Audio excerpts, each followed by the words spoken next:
Buenos días, mi compañero Cristian Alejandro y yo hoy estamos exponiendo un caso clínico. Empecemos con que hablamos de un paciente de 39 años que acudió a urgencias del Hospital de Caldas por un cuadro de tos con expectoración blanquecina de varias semanas de evolución. Astenia, pérdida de 2 a 3 kilogramos de peso en aproximadamente 2 meses y disnea de moderados esfuerzos.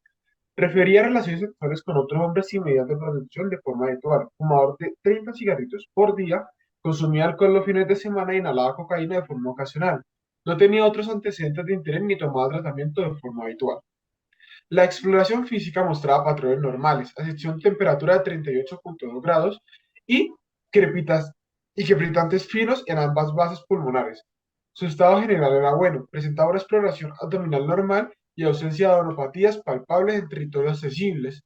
Se realizó analítica básica, hemograma, bioquímica y gasometría bacterial basal, que resultó normal salvo por la leucopenia de 1480 células por milímetro cuadrado, milímetro cúbico. El valor normal ronda entre 4500 y 10.000 células milímetro cúbico. Lactato de sudoriginasa o LDH, 171 mililitros por litro, microlitros por litro, perdón. El valor normal ronda entre 140 y 280. Beta 2 microglobulina de 470 microgramos por L por litro y 800, y el valor normal de 800 a 2000 microgramos por litro. Y PCR de 3,6 miligramos por litro y la normal debería ser menor a 1 miligramo por litro. Asimismo, la radiografía altura realizada mostró infiltrado intestinal inter, interstici- intersticial en ambas bases pulmonares. Teniendo en cuenta lo aprendido en la clase, responda a las siguientes preguntas. Bien, pues primero que todo vamos a saber cuál es el diagnóstico presuntivo.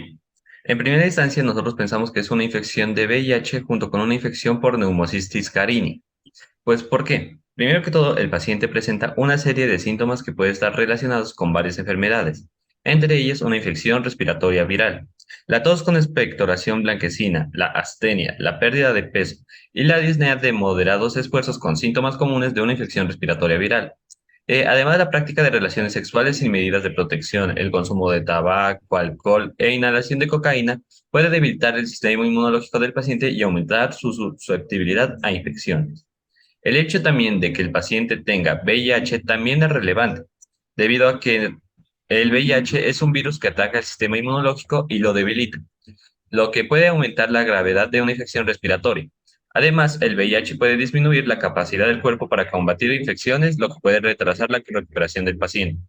Por otro lado, el hecho de que el paciente tenga leucocitopenia, que es una disminución del número de leucocitos en sangre, es un indicativo claro de una posible inmunosupresión, lo que también es común en pacientes con VIH.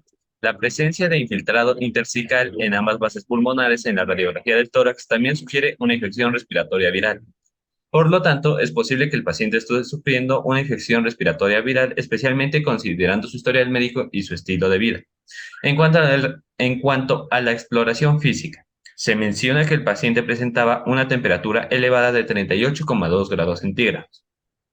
Esto nos sugiere la presencia de una infección. Además, se identificaron crepitantes finos en ambas bases pulmonares, lo que sugiere la presencia de un proceso inflamatorio o infección en los pulmones.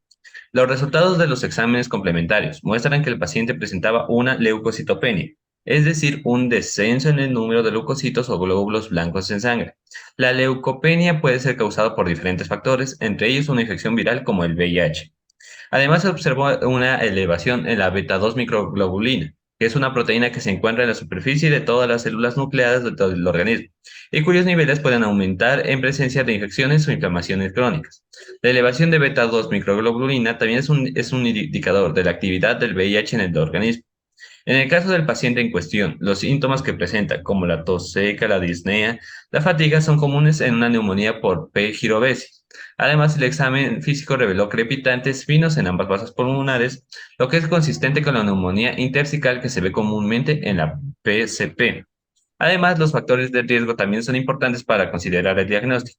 El hecho de que el paciente tenga relaciones sexuales sin protección y su consumo de sustancias como alcohol y cocaína pueden contribuir al riesgo por infección por VIH y por lo tanto aumentar el riesgo de infecciones oportunistas como la PCP. De igual manera, en cuanto a las pruebas diagnósticas, la radiografía de tórax realizada mostró infiltrado intersticial en ambas vasas pulmonares, lo que consiste en la PSP. Además, la leucocitopenia, la elevación de la LDH y la beta 2 microglobulina son hallazgos inmunes en pacientes con PSP y VIH. El diagnóstico presuntivo de la neumonía por P. giraubesi se realiza mediante la detección de organismos en muestras respiratorias como el esputo o el lavado bronquial alveolar. La detección de antígenos de P. giraubesi en muestras de orina también puede ser útil en el diagnóstico. Sin embargo, consideremos que el diagnóstico presuntivo basado en otros factores de riesgo, los síntomas y los hallazgos de las pruebas diagnósticas es suficiente para comenzar el tratamiento empírico, especialmente en pacientes con VIH y sospecha de infección oportunista. En conjunto, estos hallazgos sugieren la presencia de una infección viral respiratoria y además la posibilidad de que el paciente tenga VIH, lo que puede comprometer su sistema inmunitario y favorecer la aparición de infecciones respiratorias graves. Por lo tanto, una infección por VIH junto con una infección de la neumonía por Girovesi. Bien, ahora vamos a hablar de cuáles pueden ser los diagnósticos diferenciales de esa patología. Primero que todo, tenemos una neumonía bacteriana. La neumonía bacteriana es una infección del pulmón causada por bacterias y los síntomas pueden incluir fiebre, tos, con producción de esputo, dolor en el pecho y dificultad para respirar. En la radiografía del tórax se puede observar un infiltrado pulmonar y en la analítica que se puede encontrar una leucocitosis, el aumento de glóbulos blancos y una elevación de la proteína C reactiva, la PCR. Otro, otro diagnóstico diferencial puede ser la tuberculosis, que es una enfermedad infecciosa causada por la bacteria Mycobacterium tuberculosis.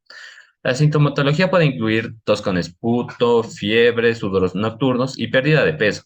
En la radiografía del tórax se puede observar infiltrados y cavidades pulmonares. En la analítica se puede encontrar una leucocitopenia y una elevación de la PCR. Infección por VIH.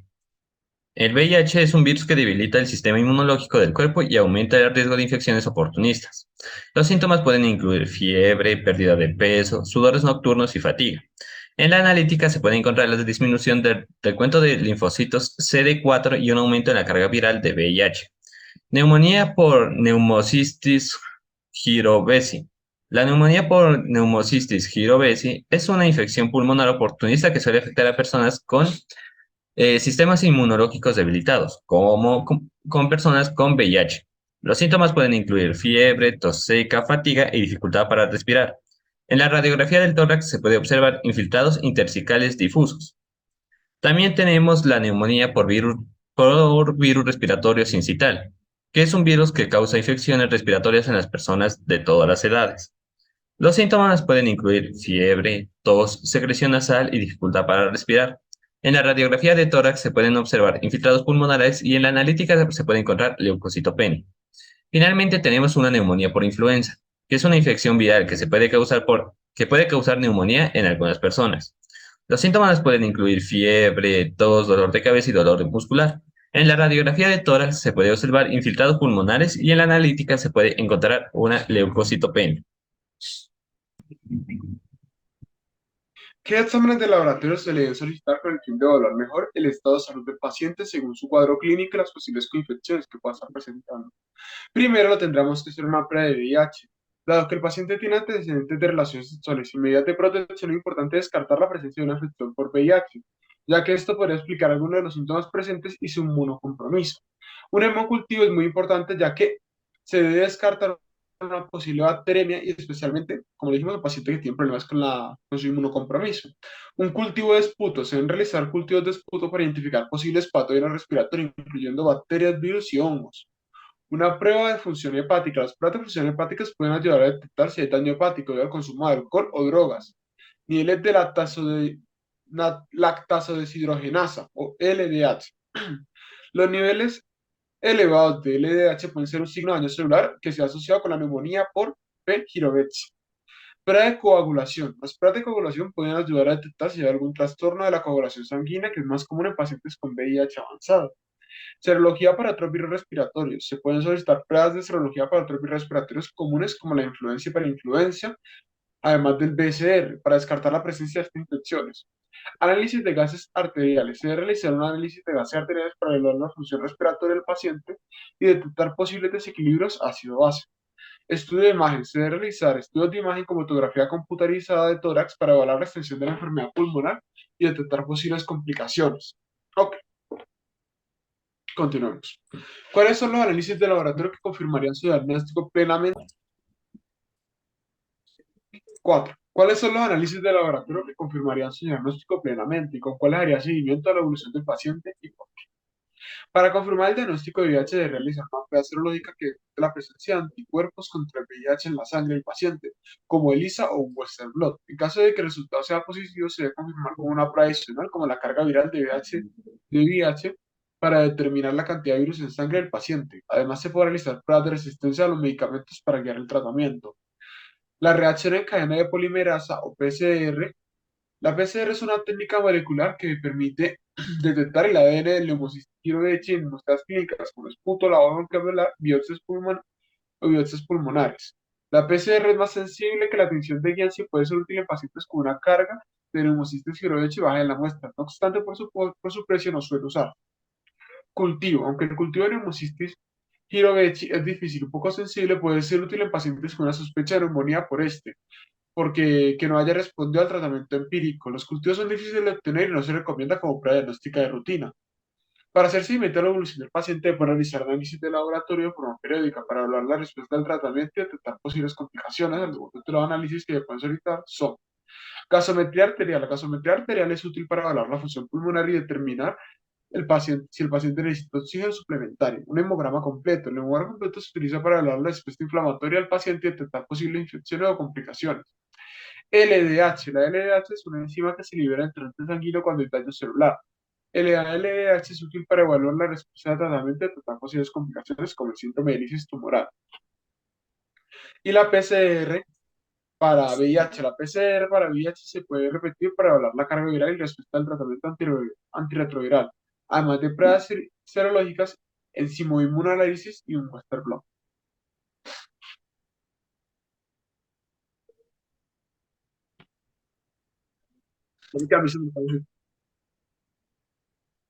Cinco. En relación con el tratamiento, ¿cuál sería el indicado y por qué?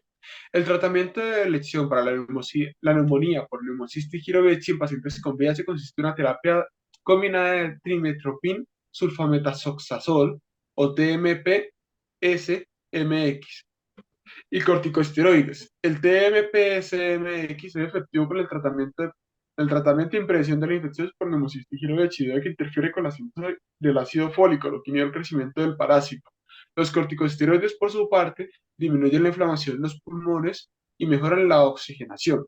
En el caso de que el paciente presente una neumonía por neumocistis jirovecii y se encuentre en un estado de inmunosupresión debido a su infección por VIH, el tratamiento de elección sería TMP-SMX, a dosis terapéutica junto con corticosteroides para mejorar la inflamación y oxigenar el pulmón. Además, se deben administrar antibióticos de amplio espectro para tratar posibles infecciones bacterianas que pueden estar presentes, como la legionela. Es muy importante decir que para tratar por completo la neumocistis jirovecii es muy importante resolver el problema de inmunosupresión del paciente por VIH. Bueno, con esto llegamos al final de la socialización de este caso clínico y pues este video junto con el documento y el algoritmo serán subidos a plataforma en el transcurso del día. Gracias.